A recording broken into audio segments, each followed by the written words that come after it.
आसानी से कर देते हैं। मैं एक उदाहरण दूंगा आपको, हमारी ही जो उदाहरण है 2 साल पहले का। मैं बहुत जगह पर ये बात हमेशा बोलता हूँ।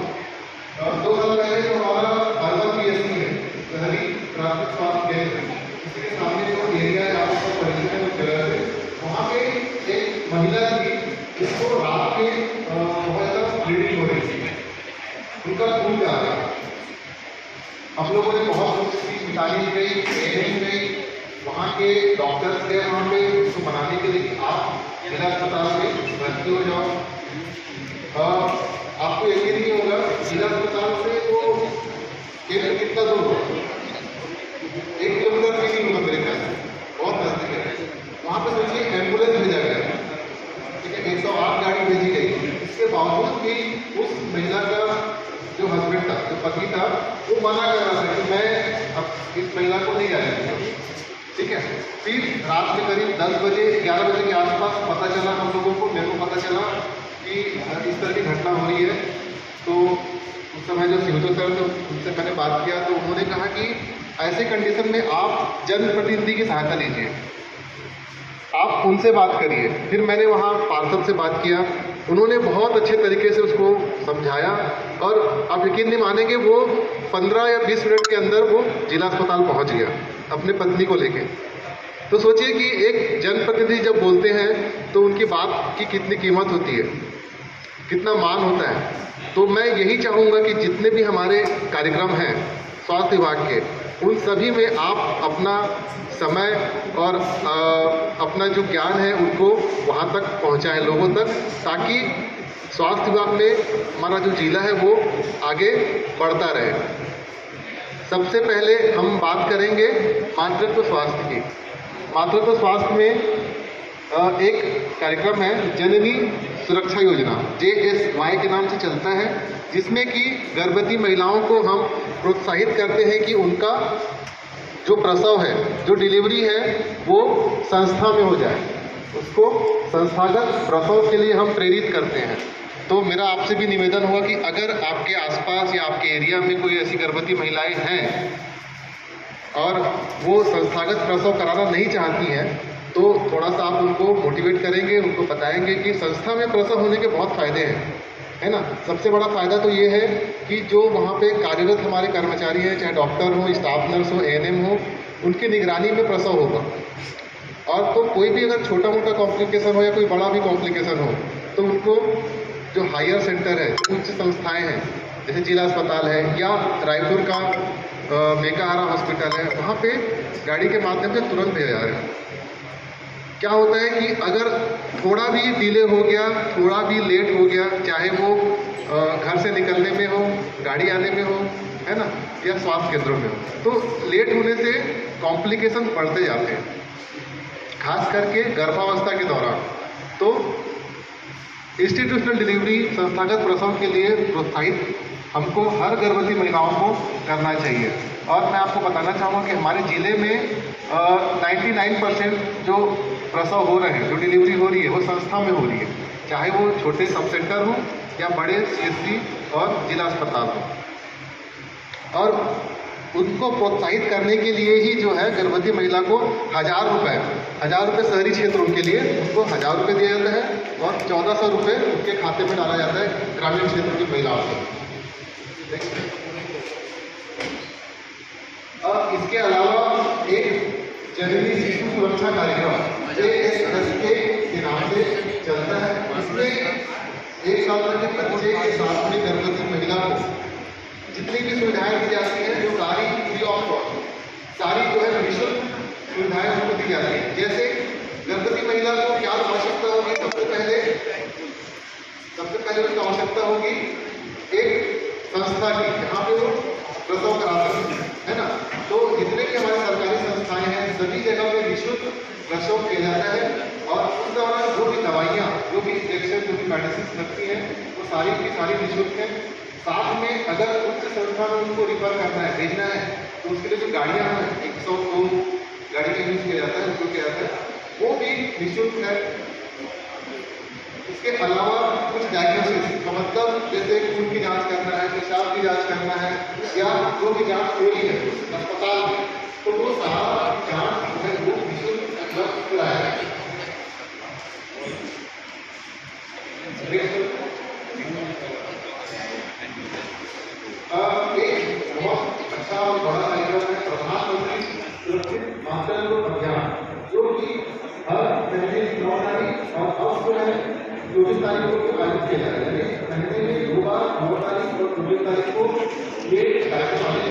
इसमें क्या होता है, ये बेसिकली जो है ये गर्भवती महिलाओं के लिए है और जो उच्च जोखिम वाली गर्भवती महिलाएं होती हैं।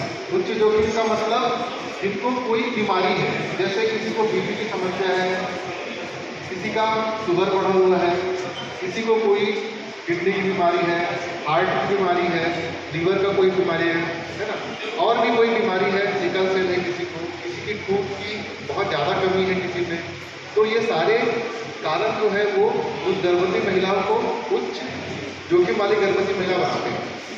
तो ऐसे महिलाओं को विशेष ध्यान देने की जरूरत होती है। तो मेरा आपसे निवेदन रहेगा कि अगर आपको ऐसा पता चलता है कोई महिला आपके एरिया में इस तरह की है जो उच्च जोखिम वाली गर्भवती महिलाएं हैं, जो किसी कारण से बीमार है, तो ऐसी गर्भवती महिलाओं की का प्रसव जिला अस्पताल नहीं कराया जाए। क्योंकि क्या होता है, आप लोग सुने होंगे ऑपरेशन से डिलीवरी होती है और एक नॉर्मल डिलीवरी होती है ना, दो तरह का होता है डिलीवरी। तो जो हमारे जिला अस्पताल है उसको छोड़ के जो हमारी संस्थाएं बाकी हैं, जो छोटी संस्थाएं हैं, वहाँ पे सामान्य प्रसव यानी कि नॉर्मल डिलीवरी होती है और जिला अस्पताल में नॉर्मल डिलीवरी के साथ में सी सेक्शन जिसको बोलते हैं, जिससे ऑपरेशन से जो बच्चे हो रहे हैं, वो सुविधा जिला अस्पताल में। तो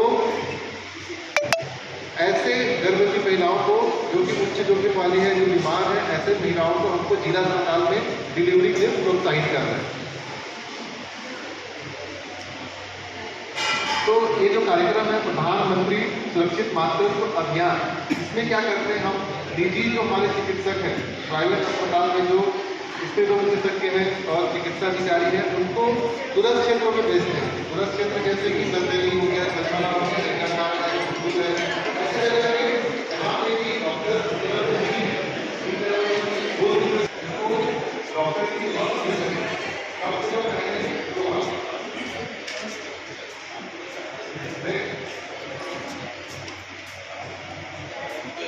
इसके बाद में परिवार जैसा क्या होता है, हमारा जो जनसंख्या है, अगर जनसंख्या की बात करें और वर्ल्ड में तो 3 बार यानी तो होना चाहिए।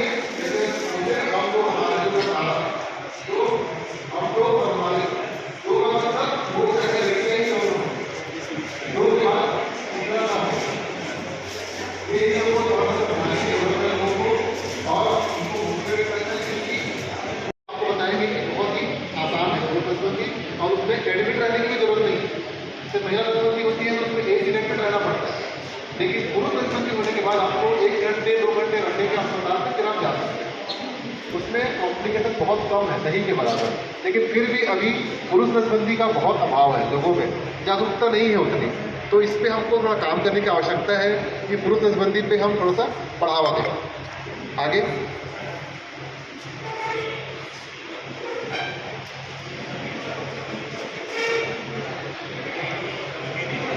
नहीं सभी को, हाँ, जिनका प्रसव मतलब अस्पताल में हो रहा है, संस्थागत प्रसव, हाँ हाँ, मतलब आप जैसे नसबंदी अगर आप प्राइवेट अस्पताल में कराएंगे ना, वहाँ नहीं मिलेगा, सरकारी अस्पताल में नसबंदी कराना पड़ेगा।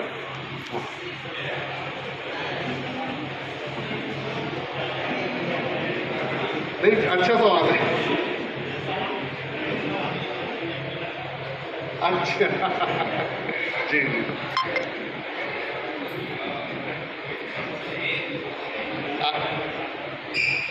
आगे है हमारा टीकाकरण।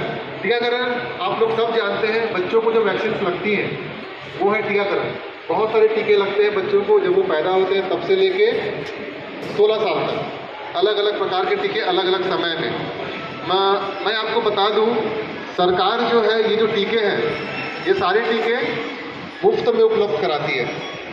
अगर हम एक मोटा एक कैलकुलेशन करें कि यही टीके अगर प्राइवेट अस्पताल में लग रहे हैं तो आपको कितना खर्चा आएगा, तो मैं आपको बताता हूँ। 1 साल तक बच्चे को जितने टीके लगते हैं, करीब 9 प्रकार के टीके लगाए जाते हैं, तो इनका कीमत है, आपको यकीन नहीं होगा कि आप कोई अनुमान लगाए कितना हो सकता है?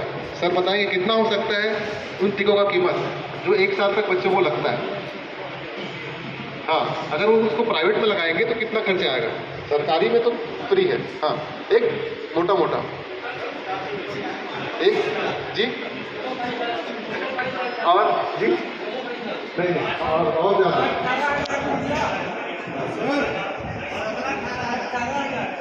नहीं ज़्यादा है तो बताओ 60,000 60,000। अब आप अनुमान लगा लीजिए सरकार जो है टीकों में कितना खर्चा कर रहा है। उस टीकों को अगर आप प्राइवेट में लगाएंगे तो 1 साल में उस बच्चे को 60,000 के टीके आपको लगाना पड़ेगा।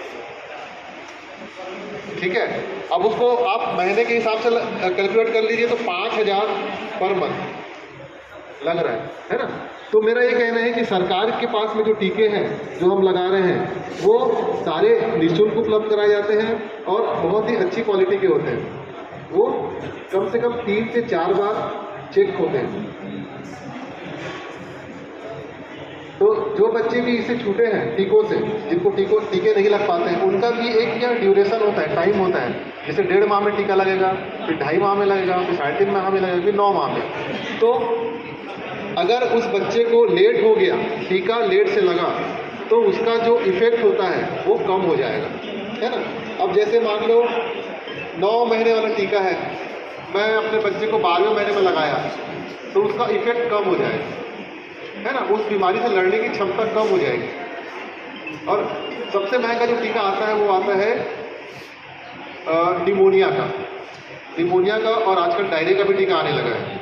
ठीक है, तो 13 प्रकार की बीमारियां हैं जिनका बचाव हम इन टीकों से कर सकते हैं। लेकिन आप सोचेंगे कि भाई डायरिया का टीका तो हम लगा रहे हैं बच्चों को, फिर डायरिया क्यों हो रहा है बच्चों को, है ना। अब इसको ऐसा समझिए जैसे कोविड था, कोविड में कई लोगों ने टीका लगाया, टीका लगाने के बाद भी कई लोग पॉजिटिव हुए, है ना, हुए ना। तो इसमें भी वैसा ही है कि ये क्या करता है, टीके जो है उस रोग प्रतिरोधक क्षमता को बढ़ाएगा आपके, और जो बीमारी है उसकी जो हो रही है उसको वो कम करेगा। जैसे डायरिया है, एक जमाना था कि डायरिया से बहुत बच्चों की मृत्यु होती थी, लेकिन आज के डेट में नहीं हो रही है। क्यों नहीं हो रही है? वैक्सीन की वजह से। वैक्सीन लगने लगे बच्चों को तो डायरिया से रोकथाम हो रही है बच्चों की, तो बच्चों की मृत्यु जो है वो कम होती जा रही है। तो हमारे ज़िले में ओवरऑल पूरे इंडिया में हफ्ते में 2 बार ये वैक्सीन लगाई जाती है आंगनवाड़ी केंद्रों में एएनएम के द्वारा, मंगलवार और शुक्रवार, हर मंगलवार को और हर शुक्रवार को। तो जैसे एक एएनएम है उसके पास में 5 गांव हैं, तो वो महीने में एक बार वहाँ पे जाके वैक्सीन लगाएगी। आगे एक और कार्यक्रम है चिरायु, इसके बारे में भी बहुत लोग जानते होंगे। चिरायु कार्यक्रम जो है वो 0 से 18 वर्ष के बच्चों को हमारे जिले में 9 टीम है, 9 टीम है अलग अलग विकासखंडों में। वो स्कूलों में 0 से 18 के बच्चों को जांच करती है और उसमें जो बीमारी होती है ना, तो उसमें भी अलग अलग कैटेगरी है, A, B, C, D। तो जो A वाली जो कैटेगरी है वो गंभीर बीमारी से ग्रसित बच्चों के लिए, जैसे कि किसी को हार्ट की प्रॉब्लम है, किसी के टेढ़े मेढ़े दांत हैं, होंठ हैं, किसी के क्लब फुट यानी कि टेढ़े मेढ़े पैर, ऐसे बच्चे होते हैं। मतलब जन्मजात विकृति जिसको बोलते हैं। अगर किसी बच्चे में इस तरह की समस्या है और उनको ऑपरेशन की आवश्यकता है, तो ऐसे बच्चों को हमारी चिरायु की टीम, रायपुर के जो हमारे निजी चिकित्सालय हैं बहुत से, जैसे MMI है, रामकृष्ण है, बालाजी हॉस्पिटल है, जो ये बड़े बड़े हॉस्पिटल है, वहाँ से टाई अप हुआ है और उन अस्पतालों में निःशुल्क उनका ऑपरेशन होता है। जैसे कोई हार्ट के बच्चे, जिनको हार्ट की बोलते हैं ना, बच्चे के दिल में छेद है, ऐसे बच्चे आपने सुने होंगे, तो ऐसे बच्चों को वहाँ पे लेके जाती है हमारी टीम और उनका इलाज करती है। पिछले साल 145 बच्चों का इलाज हुआ है हमारे जिले में, है ना। मतलब पूरे ग्रुप ए के पूरे ऑपरेशन वाले बता रहा हूँ मैं, जिसमें कि करीब 55 के आसपास थे हार्ट वाले बच्चे एक साल। तो हमारी जो टीम है वो इस गाड़ी में उस बच्चे को लेके जाती है और वहाँ पे उनका ऑपरेशन होता है। तो ये कार्यक्रम बहुत अच्छा है बच्चों के लिए, तो इसकी जानकारी भी आप लोगों तक पहुंचाएं, ऐसा मेरा आपसे अनुरोध है। और इस तरह के कोई बच्चे हों तो आपको जो हमारे सामुदायिक स्वास्थ्य केंद्र है ना, विकासखंडों में, 4 विकासखंडों पे, वहाँ पे ये टीम हमारी रहती है, उनके पास में भेज सकते हैं, या डायरेक्ट आप मेरे पास ही भेज सकते हैं उन बच्चों को। नेक्स्ट, उसके बाद में स्कूलों में एक प्रोग्राम चलता है विप्स, आयरन के संबंध में एक प्रोग्राम है। आयरन की गोली जो है वो नीली गोली 10 से 19 साल तक के बच्चे, और 5 से 10 साल तक के बच्चों को पिंक कलर की गोली, गुलाबी गोली दी जाती है हर हफ्ते, हर मंगलवार को। ये भी फ्री ऑफ कॉस्ट है। आप अगर मार्केट में खरीदेंगे, सोचिए इसकी कीमत कितनी होगी। वो बच्चा हर हफ्ते एक गोली खा रहा है और उसको गवर्नमेंट फ्री ऑफ कॉस्ट उपलब्ध करा रहे हैं। विप्स के नाम से वो प्रोग्राम चलता है स्कूलों में। और जैसे मैंने आपको बताया, आप लोग कंफ्यूज नहीं होंगे कि आरबीएस के जो अभी इसके पहले जो स्लाइड बताया था वो, और ये विप्स वाला, ये केवल गवर्नमेंट स्कूलों के बच्चे के लिए है। अगर कोई बच्चा प्राइवेट स्कूल में पढ़ रहा है तो उसका जो निःशुल्क इलाज मैंने बताया था पिछले स्लाइड में, है ना, वो नहीं हो पाएगा। वो बच्चे गवर्नमेंट स्कूल के ही होने चाहिए। प्राइवेट में वो अभी स्टार्ट नहीं हुआ है वो प्रोग्राम। आगे मेरी तरफ से इतना ही था। मातृ और शिशु स्वास्थ्य